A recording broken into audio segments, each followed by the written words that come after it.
Hola a todos, bienvenidos al canal. La emperatriz infantil era la soberana de todos los incontables países del reino sin fronteras de fantasía, pero en realidad era mucho más que una soberana, o mejor dicho, era algo muy distinto.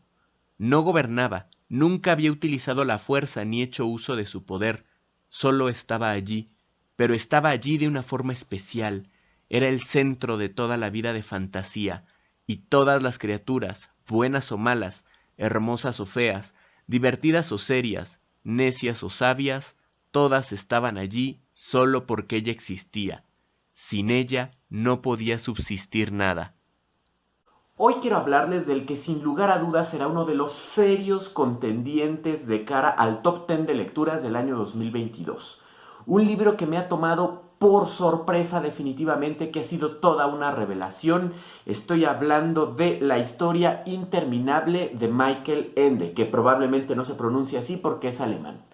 Cuando yo tomé este libro de la estantería, la verdad es que lo subestimé tremendamente porque, seguro ustedes lo saben, pues es un libro de considerado literatura infantil y gran error el mío, dije esto no va a valer demasiado la pena, será una lectura ligerita, cosa que hasta cierto punto es verdad, pero el libro es verdaderamente maravilloso y aunque ya tiene varias semanas que lo terminé de leer, más bien no he podido grabar, pero sigo maravillado por todo lo que me encontré aquí y me siento en la obligación de recomendárselos con toda franqueza.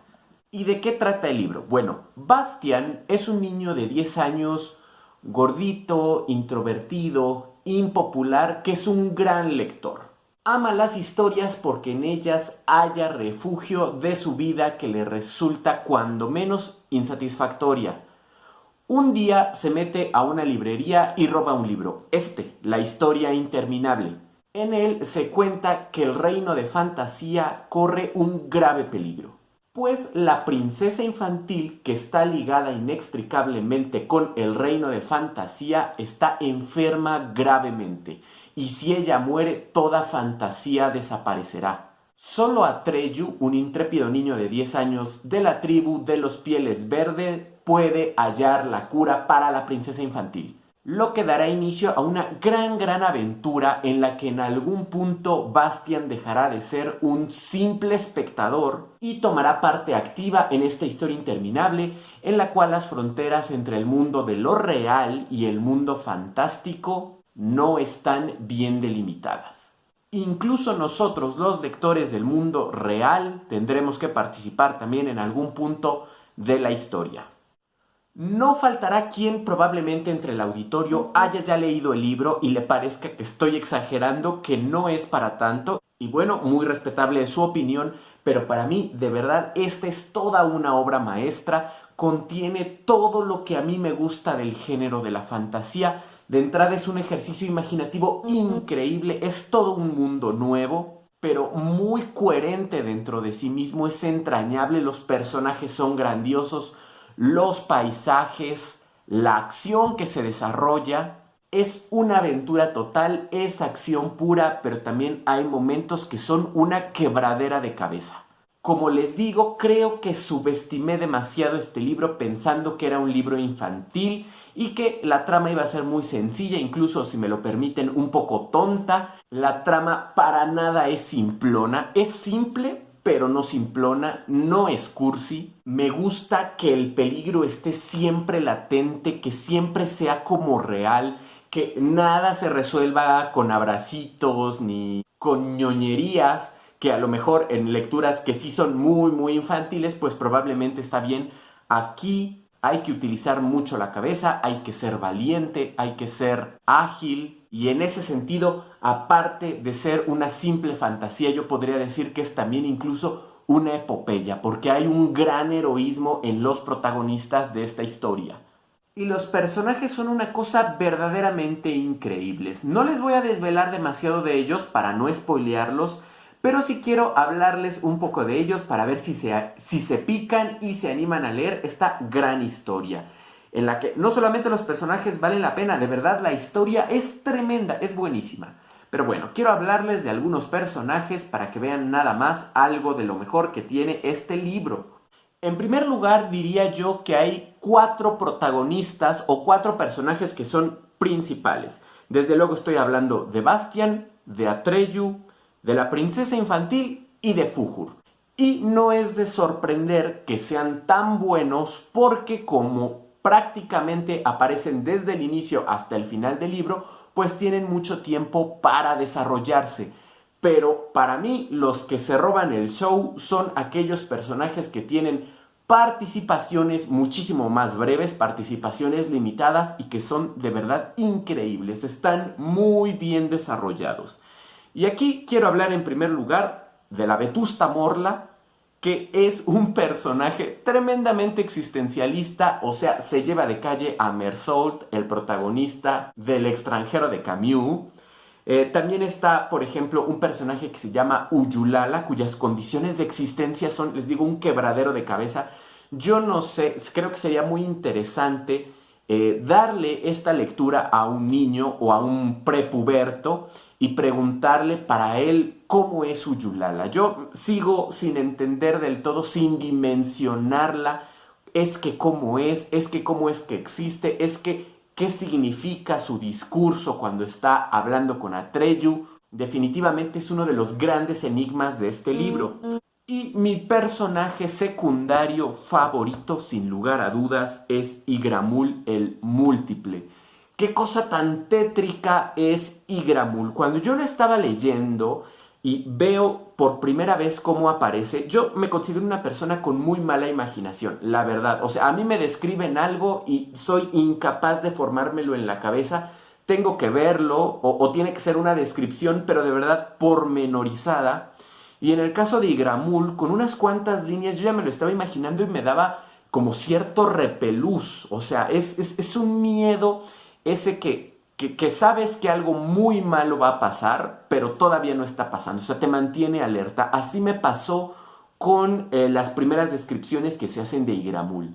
Y luego hay una escena en la que Atreyu lo ve así de cerca y se forma esta figura siniestra y Atreyu se da cuenta de lo que realmente es Igramul. Uy, a mí esa parte me parece de verdad hasta de película de terror. Yo busqué después en Google Imágenes si hubiera algunos fanarts de este personaje, porque sé que hay una película o una serie de La Historia Interminable que de hecho es pues algo vieja, pero no he querido verla porque a diferencia de lo que me pasa en otros libros, que me cuesta mucho imaginarme a los personajes y tengo que verlos en pantalla para decir, ah, mira, son así. Aquí, la verdad, creo que me he ideado una imagen tan completa y tan nítida de los personajes que si veo esta serie o esta película, lo que sea, y no son como me los imaginé, creo que me voy a decepcionar. Pero aún así quería yo ver a Igramul y vi de nuevo unas imágenes en Google Imágenes y para nada se parecen a lo que tengo en mente. No sé por qué, yo me lo imaginé de verdad muy terrorífico, muy tétrico, me encantó, es un personajazo, un aciertazo de Michael Ende y sobre todo por la maldad que maneja. Es un personaje malo, malo, malo, no tiene un pasado triste que tú digas, ay, es que es malo porque sufrió esto, o sea, tiene una naturaleza perversa y eso me encanta, definitivamente es un villanazo. También podría yo hablar de Shayide o Hayide, no sé cómo se pronuncie. A ella sí le faltó mucho desarrollo. Es quizá el único pero que le pondría al libro, que dejaron escapar la oportunidad de tener una gran villana. Pero sin duda el personaje que hizo que el libro me sorprendiera tanto, que yo dijera, es que ¿por qué está pasando esto? Que en algún punto me incomodara porque no lo comprendía, es el que por ahora voy a llamar el gran villano de esta obra.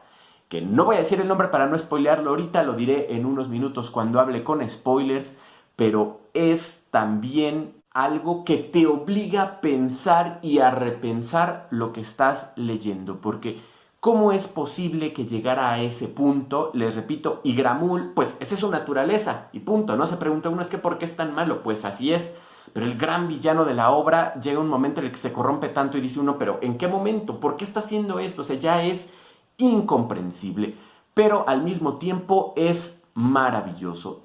Estoy muy impresionado, quiero recomendarlo de manera absoluta, pero por ahora creo que lo puedo dejar hasta aquí. Muchísimas gracias y si quieren conocer mi opinión con spoilers sobre este gran villano de la historia interminable, quédense. Si no, nos vemos en la siguiente. Lo que allí se contaba era su propia historia, y estaba en la historia interminable. Él, Bastian, aparecía como un personaje en el libro cuyo lector se había considerado hasta ahora, y quién sabe qué otro lector lo leía ahora precisamente creyendo ser también solo un lector, y así de forma interminable. Voy a iniciar con lo prometido, que es para mí quién es el gran villano de esta historia interminable, y es su propio protagonista, Bastian. Me parece de verdad increíble la manera en cómo se tornó este personaje una vez que logra entrar a fantasía. Bastian, como les decía al inicio de la reseña, es un niño muy introvertido, muy impopular, tímido. No disfruta realmente de su vida por el haber perdido a su madre, por la distancia de su padre, porque sus compañeros y hasta sus maestros son terribles, cosa de la que también quisiera hablar en un momento.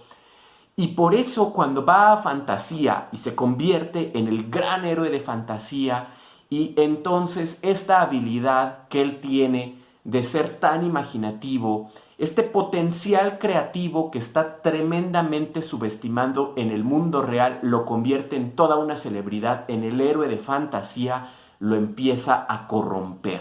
Y al final vemos a Bastian cometer una serie de errores, se vuelve un absoluto tirano. Esta pelea que tiene en algún punto con Atreyu es muy triste de ver. Les digo, es el momento en el que yo no entendía qué estaba pasando. O sea, decía, ¿por qué si es un libro para niños está ocurriendo esto? O sea, deberían de poner una advertencia a los niños de solamente leer la primera parte porque la segunda es un poco confusa y además es triste por esta situación en la que Bastian se pierde por completo, les repito, se corrompe, se vuelve oscuro, es un tirano y la verdad es que le cuesta muchísimo trabajo volver a recuperar su naturaleza benigna y volver a el mundo real. Inclusive a mí esta última parte me deja un poco insatisfecho. No terminé de entender del todo el proceso a través del cual Bastian vuelve al mundo real. Los últimos personajes con los que se topa en cosa de los últimos 4 capítulos me parecen tan extraños, me parecen tan desconectados de la historia original. Pero aún así, con todo y el no terminar de entenderlo, disfruté muchísimo. Creo que lo que le ocurre a Bastian finalmente es de nuevo una advertencia sobre lo que el poder desmedido puede hacer con una persona que ha sido abusada, con una persona que es insatisfecha, con una persona que hasta cierto punto puede guardar dentro de sí ciertos deseos de revancha. Bastian finalmente es un niño y yo diría que es una buena persona, pero en cuanto tiene la oportunidad de utilizar un poder que es ilimitado, porque en fantasía puede hacer prácticamente lo que se le antoje, estos traumas, estos malestares que él viene acarreando del mundo real, lo llevan a la perdición. El asalto final en contra de la torre en la que vive la princesa infantil con la intención de destronarla y de ocupar su lugar es definitivamente el acabose de todo lo que cosechó en algún punto Bastian. Y creo que si Ende le hace eso a su protagonista, ¿no? Lo trastoca, lo transforma hasta tal punto es de nuevo porque quiere ofrecer un mensaje, una advertencia potente a los lectores. No solamente de nosotros no corrompernos como lo hizo él, sino de cuidar también mucho a nuestras infancias. Como profesor me resultó de verdad triste cuando Bastian cuenta que incluso sus profesores se burlan de él, ¿no? Cuando él está en la clase de gimnasia y quiere subir la cuerda y el profesor se burla porque no lo logra, pues hace que pensemos en nuestra responsabilidad social, en nuestra responsabilidad no solo como profesores, como adultos, como tíos, como padres, como como sociedad frente a nuestros niños, que podemos causarles mucho mal, a veces sin quererlo, pero de manera irresponsable. Pero también hay un punto en el que dan a entender que un adulto que, así como Bastian, pretende vivir para siempre en la fantasía y no volver al mundo real, es una personalidad que puede volverse peligrosa, ¿no? Recordemos que Bastian en algún punto dice: yo ya no necesito volver al mundo real, estoy en fantasía y aquí voy a gobernar por siempre. Finalmente está entrando a un nivel de locura en el cual fantasía es importante, como debe ser para todos. Los niños deben de tener acceso a fantasía, los adultos no debemos olvidar fantasía, pero más importante, tenemos que saber volver de ella, porque al no hacerlo, como Bastian, estamos finalmente en una locura total. Finalmente, ¿qué pasa con el reino de fantasía? Desafortunadamente hay como dos grandes momentos en los cuales la acción se corta. El primero es cuando Bastian llega por fin al reino de fantasía con la princesa infantil, que todo lo que ocurre detrás de pronto se corta, desaparece. No sabemos qué ocurrió con todo eso que estaba pasando. Los personajes que aparecen al principio, salvo probablemente Atreyu, Fuhur y la princesa infantil, no se vuelven a mencionar nunca. Eso a mí me causa un poco de conflicto. Yo quisiera saber qué pasó con ellos. Y el segundo momento en el que se corta toda la historia es cuando Bastian vuelve al mundo real. Y ya no sabemos qué pasó con Hajide, ya no sabemos qué pasó con Heinrich, ya no sabemos qué pasó con todo mundo. O sea, la historia queda incompleta. Pero quizá ese es el punto de la historia, que así como en algún momento Bastian tomó la historia interminable y él creó sus propias historias, así nosotros, los lectores de la historia interminable, debemos darle final a estas historias incompletas. De ahí lo que les decía al inicio de la reseña, que en algún punto tenemos que tomar un papel activo dentro de la historia, porque si no, todo se quedaría estancado, se quedaría a medias. Y después, así como Bastian, tenemos que ceder la historia, tenemos que ceder el reino de fantasía a otras personas. Nuevas personas llegarán, la princesa infantil tendrá otros nombres y así entonces continuará el reino de fantasía fluyendo, viviendo, avanzando, ¿no? Nadie se puede arrogar para sí la total soberanía sobre la fantasía. La fantasía es de todos, hay que dejarla circular. Si ustedes ya leyeron el libro, me gustaría mucho que me dijeran sus conclusiones sobre toda esta aventura, sobre estos enredos, si están de acuerdo conmigo o no en que el villano final es Bastian. He querido ser muy espontáneo en los comentarios que iba yo haciendo sobre lo que me pareció este gran libro, que estará no solamente en el top de libros del 2022, sino que muy probablemente en los primeros lugares. Veo difícil que alguien lo desbanque, pero ya veremos. Aprovecho también para pedir una enorme disculpa por el tiempo que he estado inactivo. Procuraré retomar el ritmo del canal. Pero bueno, muchísimas gracias a todos los que se quedaron, a todos los que han llegado a lo largo de estas semanas. Gracias a los que llegaron hasta este punto del video. Espero que estén muy bien y nos vemos en la próxima. Deja que te diga algo un viejo y experimentado viajero de fantasía, muchacho. Es un secreto que nadie puede saber allí. Si reflexionas, comprenderás por qué. No puedes ver otra vez a la hija de la luna, eso es verdad, mientras sea la hija de la luna. Pero si puedes darle otro nombre, la volverás a ver, y cada vez que lo consigas será de nuevo la primera y la única vez.